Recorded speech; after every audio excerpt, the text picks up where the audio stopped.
Hello everyone and welcome back to the channel. If you are using FaceTime on your Mac and want to temporarily pause your video without ending the call, this quick guide is for you. In this video, I will show you how to pause your FaceTime video on Mac in just a few seconds. First, start a FaceTime call on your Mac.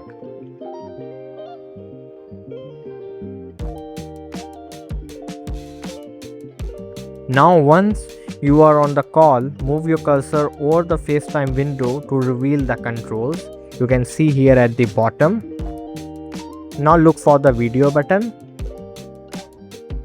Now click on the video button to turn off your camera. Your video will stop while the FaceTime call itself continues. This is useful when you need to step away for a moment but don't want to end the call. To turn your camera back on, simply click the video button again. And that's it. You now know how to pause your FaceTime video on Mac without ending the call.